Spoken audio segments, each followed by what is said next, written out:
buenas tardes. Es un placer que continúe en la señal de Capital 21, por supuesto acompañándonos en esta cobertura especial en torno a la cumbre C40, en donde el grupo C40, mejor conocido como el Grupo de Liderazgo Climático, se reúne por primera vez en la Ciudad de México, junto con alrededor 80 ciudades más, para discutir temas relacionados por el bienestar del clima de nuestro planeta. Y justamente para darle más información al respecto y tener un panorama mucho más amplio, tenemos el gusto de presentarle a dos de nuestros invitados en esta tarde, en esta cobertura especial. Saludamos con mucho gusto al ingeniero Carlos Álvarez Flores. Él es especialista ambiental, presidente de México Comunicación y Ambiente AC. También nos acompaña el maestro Aurelien Guilabert. Él es presidente de Espacio Progresista, una asociación civil dedicada a promover el diálogo en pro del medio ambiente. Pues en este primer día, podríamos decirlo así, de actividades programadas para esta cumbre C40, ¿qué podrían resumirnos ustedes? ¿Le parece, ingeniero, si empezamos con usted? Sí, con mucho gusto.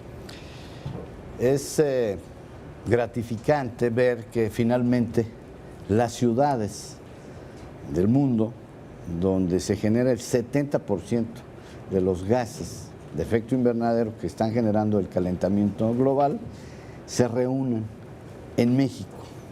México es un país enorme y esta megalópolis, bueno, pues es de las pocas que hay en el planeta a donde estamos generando enormes cantidades de gases. No solamente el CO2, ¿verdad? Es importante recalcarlo, ese es el que existe en mayor proporción en la atmósfera, pero tenemos el metano, que es el segundo gas, y tenemos los óxidos de nitrógeno, además de los gases industriales. Tenemos aquellos viejos clorofluorocarbonos que agotan y destruyen la capa de ozono. Tenemos hidrofluorocarbonos, perfluorocarbonos, que tienen un altísimo poder de calentamiento global. ¿Cuáles son esos? Son los gases refrigerantes. Están en todos los equipos de aires acondicionados, de refrigeradores domésticos e industriales.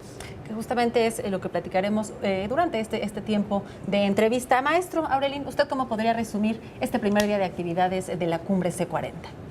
Pues más como un cambio de fuerza de actores a nivel internacional, ¿no? Y eso es claramente lo que está pasando en respuesta al Acuerdo de París, ¿no? Que firmaron más de 170 países, ¿no? Que ya entrará en vigor pronto. Lo que es importante es que hoy en día las ciudades están tomando un papel importante en la escena internacional, en la aplicación de esas nuevas políticas para luchar contra el cambio climático, ¿no? Entonces tenemos, es lo que justo decía la alcaldesa de París hoy en día, Anne Hidalgo, ¿no? Que las ciudades pues se vuelven el actor mayor para generar políticas públicas innovadoras en la materia, porque son centros de creatividad y porque juntos esas ciudades del C40 pues representan al final de cuentas más de 600 millones de habitantes a nivel internacional y un 25% del PIB a nivel internacional. Entonces esta red pues no es menor, ¿no? Entonces por eso los trabajos que se están tomando en cuenta hoy en día por parte de las ciudades es lo más relevante para la lucha contra el cambio climático, ¿no? Bien, les saludo con mucho gusto esta tarde también a todos ustedes. Yo soy Iván Rossi y nos encontramos en esta cobertura especial del C40 con el ingeniero y el maestro. Muchas gracias por acompañarnos. Quería comentarles, a ver, esta fecha 2020, que es la que se está planteando como una fecha muy puntual, como una fecha, digamos, una meta, así es. ¿Ustedes creen que se logre llegar ahí? ¿Y qué es lo que se quiere lograr para llegar a esa fecha? Bueno, primero, el antecedente inmediato es el protocolo de Kioto, que terminó en 2012. Perdimos estos 3 años y ahora estamos hablando del 2020, otros 4 años. O sea, seguimos, a mi juicio, perdiendo tiempo. ¿Por qué? Porque la presión de las petroleras, la economía mundial está petrolizada. Ni modo, así fue. No sabíamos. Cuando sacamos el petróleo de abajo, no sabíamos que íbamos a generar el calentamiento global. Y la estrategia de la economía del mundo en los últimos 100 años fue sobre el petróleo.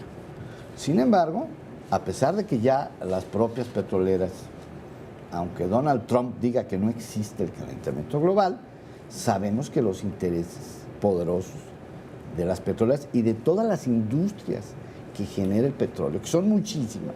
Que justamente es una de las finalidades de la cumbre C40, mostrar esta evidencia científica del calentamiento global y de los efectos que tiene para la sociedad, para nuestra salud, para la economía y pues para el mundo en general. Entonces, a mi juicio, otros años perdidos al 2020. De hecho, México como país, sus compromisos ya los llevó al 2030. O sea, seguimos retrasando, a mi juicio, deberíamos estar ya, por ejemplo, nuestro país que era petrolero, ya no lo es, ya se está terminando, qué bueno, nuestro petróleo, tenemos que empujar más rápidamente las energías verdes. México es un país privilegiado de radiación solar y tenemos una tímida producción de energía solar que no va más allá del 5% del total de toda la energía eléctrica de nuestro país. Entonces, el camino es muy claro y qué bueno que lo discutan en las ciudades, en este C40. ¿Por qué?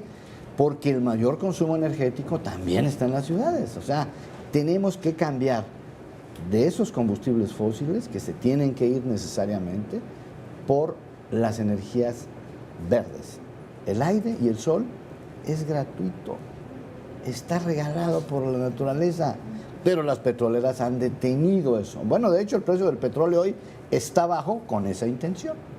¿Por qué? Porque el shale gas, que dicen que tenemos aquí abajo, a 2 o 3 mil metros de profundidad, cuesta $50 sacar el barril de petróleo. Y ahorita el precio internacional está en los 38.40, de manera que no es rentable sacarlo. Entonces los árabes bajan intencionalmente el precio para que estas energías verdes son caras todavía. O sea, todavía en el balance sale más caro un megawatt por energía solar, un megawatt por energía eólica, que un megawatt quemando un combustible fósil. Maestro Aurelián, y para usted, ¿la meta del 2020 es una fecha viable? ¿Cree que de aquí al 2020 podamos llegar a estas metas establecidas en el COP21 y ahora en el C40? Sí, bueno, pues yo no coincido totalmente con el ingeniero. Yo creo que el 2020 sí es una buena fecha.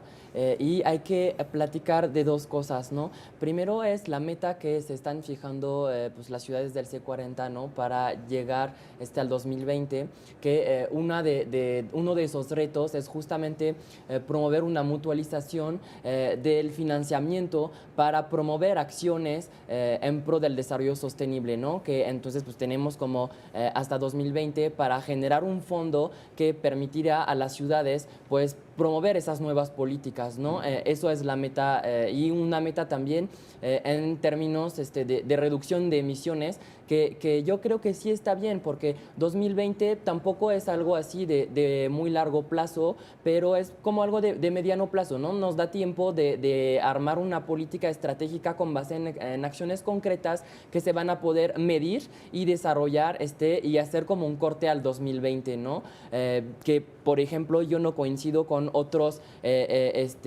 foros internacionales, por ejemplo, Habitat, que acaba de pasar en Quito, ¿no? Habitat 3, pues la reunión Habitat se desarrolla cada 20 años y como lo mencionó el jefe de gobierno, el doctor Miguel Ángel Mancera, él está proponiendo que haya un corte a 10 años, ¿no? Que justamente para ver para ver dónde estamos parados y para adaptarnos también a la evolución de la sociedad. Si lo comparamos, por ejemplo, a los 90s, en los 90s los conceptos en materia de desarrollo urbano estaban totalmente desvinculados de los modelos de los cuales estamos hablando el día de hoy, ¿no? En los 90s todavía se estaba privilegiando, y aún más en esta ciudad, el uso del coche, con el tema de los segundos pisos, etcétera. Hoy en día es privilegiar al peatón y a la movilidad suave y las energías renovables, ¿no? Y la segunda cosa que hay que mencionar para responder a tu pregunta es como de hoy a 2020 obviamente se van a realizar acciones. E incluso leía en la mañana el reporte del C40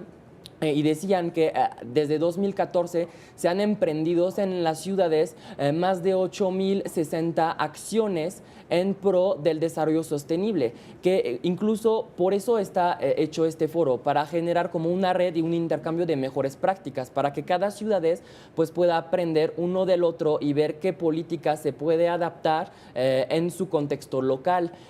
Por eso es muy importante y yo coincido totalmente con la visión de las energías petroleras del cual habla el ingeniero, ¿no? Pero justo es una oportunidad hoy en día porque las ciudades están cambiando el paradigma, o sea, hay un cambio de paradigma desde lo local frente a los gobiernos nacionales o federales. Es justo lo que estaba hablando la alcaldesa de Sydney, que decía que su gobierno federal lleva más de 20 años en contra de esas políticas de lucha contra el cambio climático y al revés, pues Sydney está impulsando ya desde 4 mandatos, nos decía, pues políticas de energías sustentables, de movilidad suave, ¿no? De edificios verdes, de reducción de emisión de carbono, ¿no? Entonces, yo sí estoy mucho más optimista, sobre todo que hoy, y lo podemos discutir, se está impulsando un nuevo concepto en materia de desarrollo sostenible a nivel internacional que se tiene que plasmar a nivel local, que es la resiliencia, ¿no? En los años 80, finales de los años 80, se hablaba mucho de desarrollo sustentable, ¿no? Con el reporte Brundtland. Hoy en día se habla de desarrollo sostenible, ¿no? Que nació como en los 2000. El desarrollo sostenible es mucho más incluyente, ¿no? Abarca mucho más nociones como nociones mucho más sociales. En el desarrollo sustentable hablábamos mucho más de un tema medioambiental, pero de manera un poco más aislado. Hoy en día el tema de desarrollo sostenible es un tema mucho más transversal que toca, por ejemplo, la política social, la política económica, la política educativa, ¿no? Es mucho decir, más incluyente, exacto. Y hoy en día ya estamos trasladándonos al tema de la resiliencia, ¿no? Del desarrollo sostenible a la resiliencia. Que justamente es un tema, ¿verdad? Que hemos escuchado mucho a lo largo de esta Así es, un concepto que se ha repetido una y otra vez, pero quizá no quede tan claro, ¿verdad? ¿Qué podríamos resumir en pocas palabras qué es la resiliencia? Pues mira, yo estoy totalmente de acuerdo y yo de hecho promuevo que los gobiernos hablen mucho más a la ciudadanía de lo que es la resiliencia, porque es un nuevo concepto y nos enfrentamos como a una barrera, incluso desde varios tomadores de decisión que no entienden qué es y que no lo quieren implementar incluso a nivel jurídico porque dicen que es un concepto nuevo, entonces que no lo vamos a implementar, ¿no? Como pasó en las finales de los años 80. Pero la resiliencia es esa capacidad que tiene una ciudad o cualquier sistema, un gobierno, por ejemplo, a prevenir, adaptarse y reaccionarse y fortalecerse frente a una tensión o a un conflicto, ¿no? Una tensión puede ser pues una catástrofe, ¿no? Unas inundaciones, un terremoto, el cambio climático, el calentamiento global, pero no necesariamente el tema del medio ambiente, ¿no? Puede ser, por ejemplo, una tensión en materia de corrupción, ¿no? Que la corrupción es un riesgo para la sociedad. Entonces, cómo prevenir, atender y salir fortaleciendo a través de la resiliencia. En general, la resiliencia se define por la frase famosa de lo que no te mata te hace más fuerte. ¿No? Así es. Que bueno, también lo podemos aplicar en otros ámbitos de nuestra vida. En esta ocasión, con motivo del COP40, pues por supuesto que aplica para el medio ambiente, pero bueno, es un término que suena en todos los ámbitos de nuestras vidas. Así es. Bueno, pues es momento de ir a una entrevista. En un momento regresamos con nuestros invitados. Si me permiten, vamos a esta entrevista con Helen Fernández. Ella es la alcaldesa de Caracas. Adelante.